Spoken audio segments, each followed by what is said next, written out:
วันนี้เป็นงานกินข้าวสลากมาถุงโจนะโอ้ยมือกองเป็นมาจากมันสุขขอมนะฮักเนาะตามด้วยขบวนมันขากาพอดูสูเอ้ยพอชุดเป็นเตอะสีชมพูอารามมาดูพอชุดนี่ก็งามเนาะเหมือนชุดแมวนะก็เป็นชุดทางเหนือล้านนาเขาเนี่ยเนาะสุดเนาะฝนตกเขาก็บอกวันนะจังฟ้อนมาตกมาเลยจะฟ้อนเต็มที่อ่ะชุ่มฉ่ำไปเห็นยางเนาะถ้าหน้าห้อนก็ว่าไปเห็นยางตามด้วยจังฟ้อนบ้านไหนก็บอกหูเนาะเขาไปได้ดูป้ายเนาะเดี๋ยวเป็นไม้ตีมสีแดงนะสุดเนาะมือกองสีม่วนนะ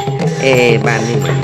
นี่เขาเหมือนอยากเดาเนาะพอดูคุณแม่คุณยายเป็นเสื้อชุดสีแดงกับฟ้อนงามเนาะตามติดด้วยจังฟ้อนมันค่าหลวงเนาะงามเหมือนเดิมนะขอบคุณบนนะตู้ฟ้อนฝีฟ้านี่งามของนะอันนี้คือคนบ้านเดียวกันพอดูหัวคอตาดูสูดูนักขนาดเนาะมือกองนี่ก็ตีกันม่วนนะชุดกงามนะก็มองวันนะสูนอไปมาตามด้วยจังฟ้อนบ้านไอ้หยางนี่เนา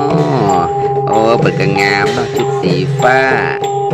เต้นกับพ่อมเพียงกันเนาะซ้ายขวาซ้ายอันนี้ก็มาอีกบ้านหนึ่งเนาะเป็นกระฟ้อนมาเจอกันโอ้มีละอ่อนน้อยตัวสูเนาะดูหน้าหักขนาดแล้วนะพอเป็นฟ้อนแล้วสูโล่ไปโล่มาว่าดูเป็นระเบียบงามเรียบร้อยนะโอ้ยอันนี้ก็เป็นจังฟ้อนแห่งหมู่บ้านหนึ่งนะที่เป็นฟ้อนก็มีเอกลักษณ์ของเปิ้นนะเฉพาะตัวโอ้มันน้อยนะโผล่มาจากไหนเนี่ยอันนี้ก็เป็นมือกองบ้านห้องนะสูเนาะโอ้บ้านห้องพัฒนาพอดโดจุดเป็นกันงามสีขาวนะมันตีกองกันเข้าจังหวะนะมวนขนาดนะพอดโด